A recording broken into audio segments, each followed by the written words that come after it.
it's intense, and it's meant to be. That's the reason that flow of adrenaline is meant to fight any man, predator, whatever on this earth to get away, and that's why it exists. Though it can be bad too, but it exists so you can get away from danger. A lot of people with DPDR have really bad health anxiety. I know I did. Everything that happened, instantly I thought it was going to be something that was going to kill me. I haven't been this way all my life. I never worried about anything. I was always a tough kid, and if something happened, I was always like, whatever, I'll be fine. And that's kind of the way I was raised with, my dad and stuff like that, and my mom too. Oh, is it bleeding? No. All right, you're fine. Go ahead. Stuff like that, and I never worried about stuff like that. But in this state, you're checking everything. Your heart, if you have heart palpitation, all of a sudden you freak out because you're like, am I gonna have a heart attack? You throw up. You're like, oh my God. Am I gonna throw up, pass out, choke on my puke, die? Just stupid, really, really irrational stuff like that. And going back to that fight or flight, when you're in that constant zone and part of those switches stay flipped on in your fight or flight, that rational brain is not working to 100% par, and that irrational brain is really working a lot better. But the health anxiety, everything, anything is a threat, and you're always checking everything, and you're obsessing over it, and you never just calm down and forget about it and do your stuff in your life that that you want to be doing. And you got to start doing that. That's you have to. You gotta let that health anxiety go. I know it's impossibly hard, and it's one of the hardest things for me to let go of. But I've started to let go of it, and it's one of those things that it's everything in like in the panic attack. Everything in your being's telling you, stay aware, stay checking this to make sure you're okay. And let it go. Take a breath. Establish I'm still breathing. Take a look around. Use a grounding technique if you want. Name a couple things in the room, and then take that breath. Say, okay, I'm breathing. Clearly, I'm still alive. I can still see. I'm good. Nothing's wrong with me. I'm highly uncomfortable, but this will pass. And move on, because you can trick your brain. When you start running away from things, you stay in fight or flight mode. But when you run towards what you're scared of, your brain automatically kind of makes a note by itself, automatically that oh, okay, this isn't a bad thing if we're running towards it. And a lot of times it may be bad at first, but it'll shut that fight or flight down. Fear of dying. I struggled with this a lot. I still do. And what's weird is I never worried about dying when I was a kid. But because I struggle so much now with faith, I am a Christian. If you're not, that's cool. Do whatever you do, whether you're spiritual in yourself or Christian, or whether you're atheist. I don't care. Do what you want to do. But a lack of faith has really bothered me, because when I started struggling with my faith, I really started to struggle with the fear of death and the fear of what happens after, like all those existential thoughts you get with DPDR. Is this real? What will this be like? What will that be like? What happens after you die? That kind of stuff. Don't let it get you freaked out. Push those thoughts aside and don't even worry about it. But we're all gonna die one day. Something you have to accept. If you can accept that you were dead the minute you were born, you can accept anything, because none of us are going to be here forever. The four most natural things in the world are three: eating, drinking, and dying. That it happens to everybody, and there's nothing we can do about it. So you might as well just push that out of your thoughts, because we're only here for a short time. We might as well have a lot of fun with it. But the fear of losing your mind. I've been in this for 5.5 years. I'm good. Um, you're gonna be fine. You're not gonna lose your mind. It's not gonna kill you. None of these things are gonna make you die.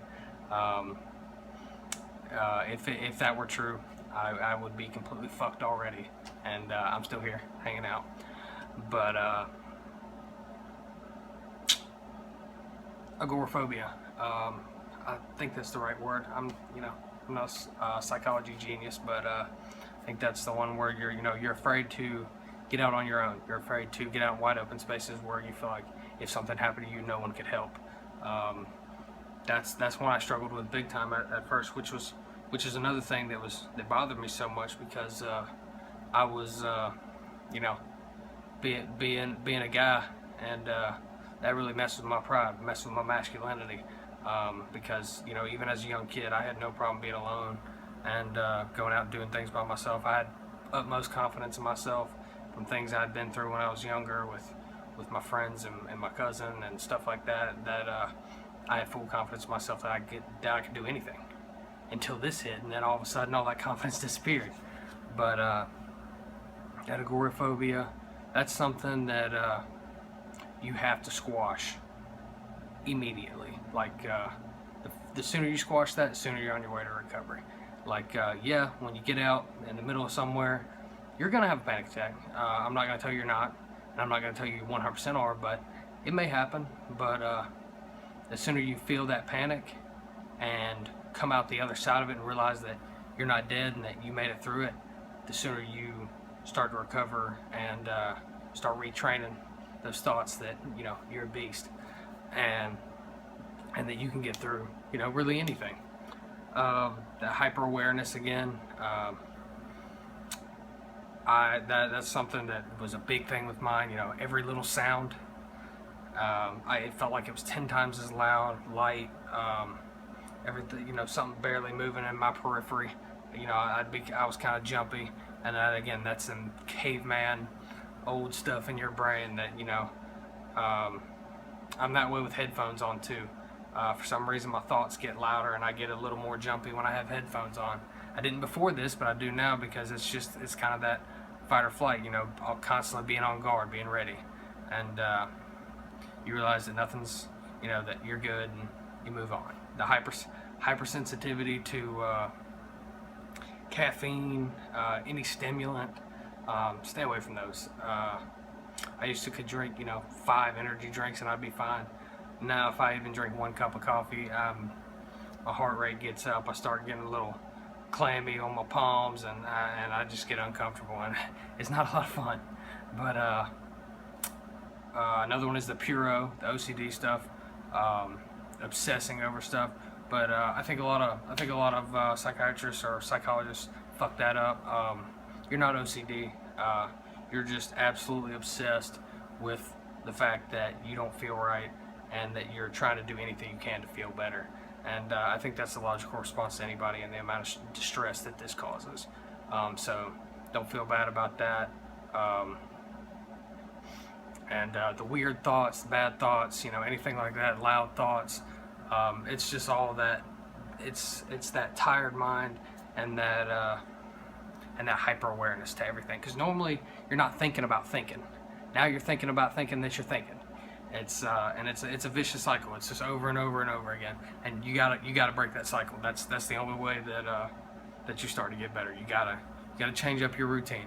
Like they say, the definition of insanity is doing the same thing over and over again, expecting different results. And until you break that cycle and get back out there, you gotta start living again.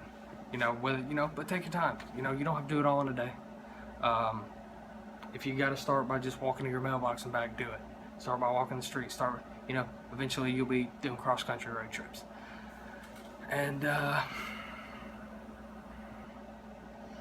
like I said, fight or flight. It's your ultimate defense mechanism for your body. Depersonalization, derealization is your ultimate defense mechanism for your brain. When you get underneath so much stress that it can't take it anymore, it numbs you to it. And it numbs you to your emotions and to your thoughts and even to your hands, feet, whatever. your body that it numbs you because it's tired of the pain, and or tired of the stress that it's causing, so it just makes you numb to it. And that's same thing. It's kind of like a offshoot of your fight or flight. You get numb, and I like to compare it to shock. When you have a heavy trauma wound on the body, you start to go into shock, your body pulls all your blood away from the surface and into your vital organs to try to save the body, and to keep from bleeding out. And it's kind of the same way with these two defense mechanisms. Your fight or flight, your DP together. They're trying to save you from stress and from pain, and it's the same concept.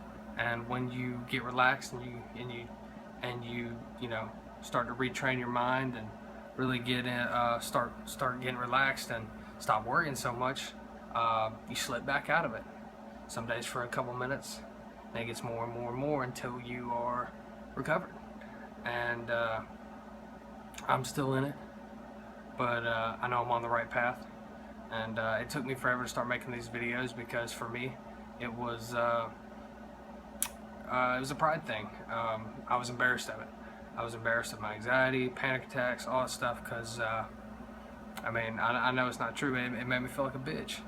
And but I realize now that I really don't give a fuck what anybody thinks, and if I can help people overcome theirs and help other people to not have to go through this for as long as I have, I'm all for it.